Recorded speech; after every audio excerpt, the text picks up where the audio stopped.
मेरे प्यारे बच्चों, आज मैं आप लोगों को वाज वेयर का प्रयोग बताने जा रहा हूँ। जब वाक्य के अंत में था, थे, थी मुख्य क्रिया के रूप में रहता है तो वहाँ पर वाज वेयर का प्रयोग किया जाता है। इससे पहले मैंने EJMR का प्रयोग बताया हूँ, जिसका लिंक मैं डिस्क्रिप्शन में दे दूंगा, आप लोग उसको देख लीजिएगा। उस वीडियो को, बहुत बढ़िया वीडियो है, समझ में आ जाएगा आप लोगों को। कोई दिक्कत होगी तो आप कमेंट में बताइएगा, तो उसका लिंक मैं दे दूंगा। आज आप वाज वेयर का प्रयोग देख लीजिए मुख्य क्रिया के रूप में। जब भी वाक्य के अंत में था, थे, थी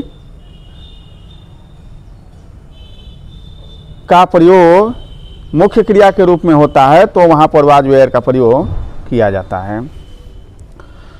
इसको समझने के लिए आपको कुछ बातें समझनी होगी। जैसे पर्सन, मैंने उस वीडियो में भी बताया है, मैं बता देता हूँ फिर से। पर्सन तीन तरह के होते हैं, फर्स्ट पर्सन, सेकंड पर्सन और थर्ड पर्सन। फर्स्ट पर्सन का मतलब होता है जो बोलता है, सेकंड पर्सन का मतलब होता है जो सुनता है, और थर्ड पर्सन का मतलब होता है जिसके बारे में बातचीत की जाती है। इसके बाद हमको पता होना चाहिए नंबर। अंग्रेजी में नंबर दो तरह का होता है, सिंगुलर नंबर और प्लूरल नंबर।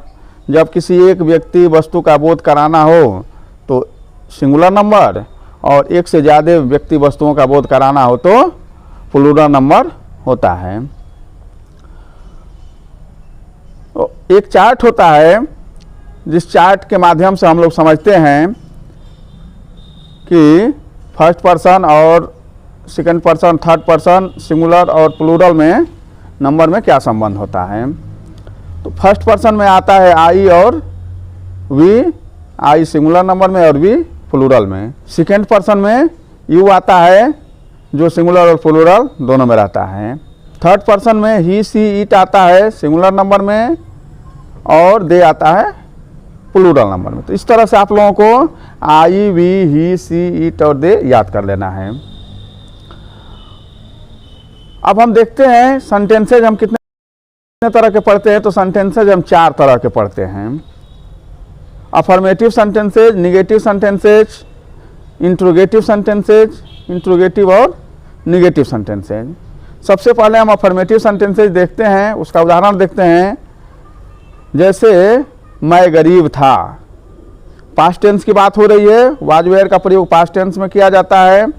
मैं गरीब था, तो जो इसका स्ट्रक्चर होता है ऐसे वाक्यों का, उसमें होता है सबसे पहले सब्जेक्ट, फिर वाज या वेयर, और उसके बाद में ऑब्जेक्ट। वाज वेयर का प्रयोग कहाँ पर होगा? ई, यू, दे और बहुत सारे लोगों के लिए वेयर का प्रयोग होता है।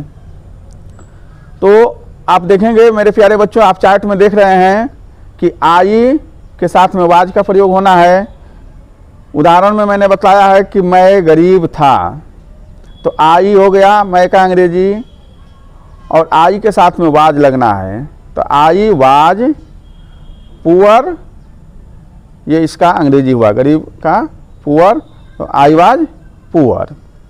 दूसरा जो वाक्य है वो है राधा सुंदर थी, सब्जेक्ट राधा हुआ और राधा के साथ में वाज और वेयर में से वाज लगना है, तो राधा वाज सुंदर ब्यूटीफुल।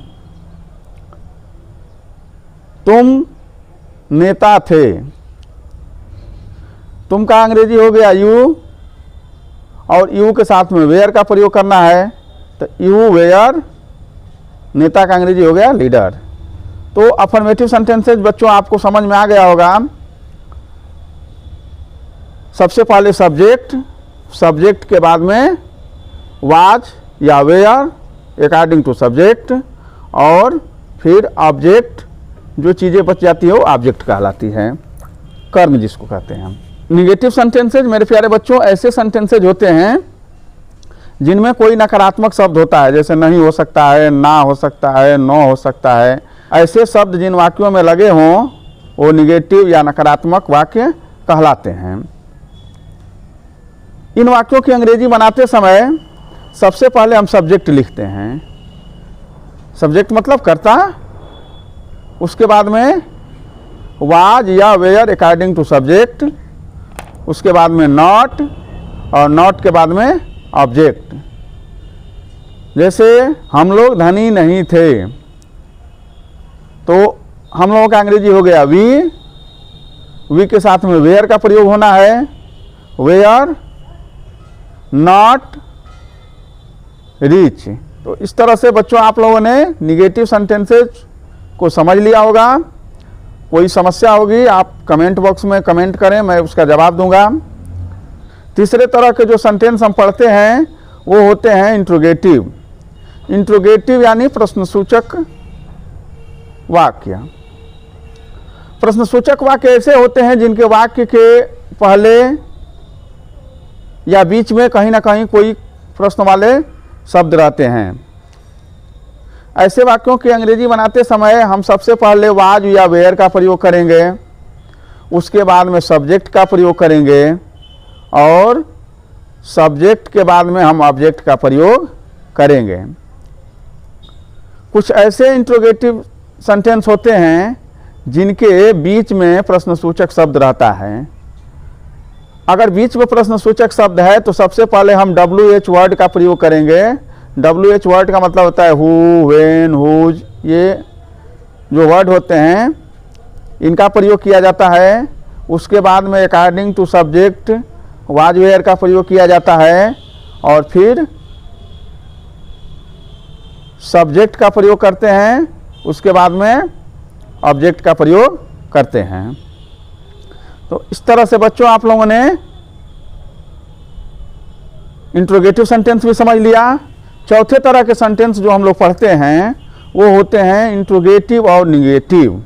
पहले तरह का जो सेंटेंस होता है उसमें प्रश्नसूचक शब्द पहले लगा होता है।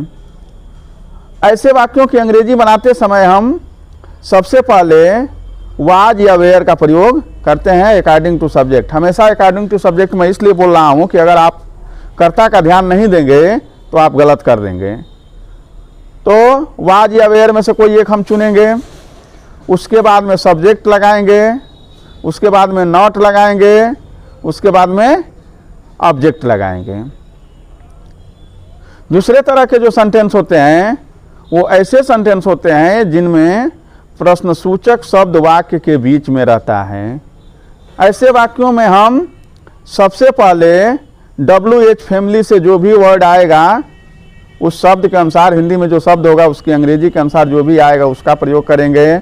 वाज वेयर का प्रयोग करेंगे, सब्जेक्ट का प्रयोग करेंगे, नॉट का प्रयोग करेंगे, और उसके बाद में ऑब्जेक्ट का प्रयोग करेंगे। मैं आप लोगों को कुछ वाक्य बनाने के लिए दे रहा हूं जिसे आप लोग हल करके कमेंट में देंगे। आशा करता हूं आप लोगों को वाज वेयर का प्रयोग जो मुख्य क्रिया के रूप में है वो आप लोगों को समझ में आ गया होगा। जय हिंद।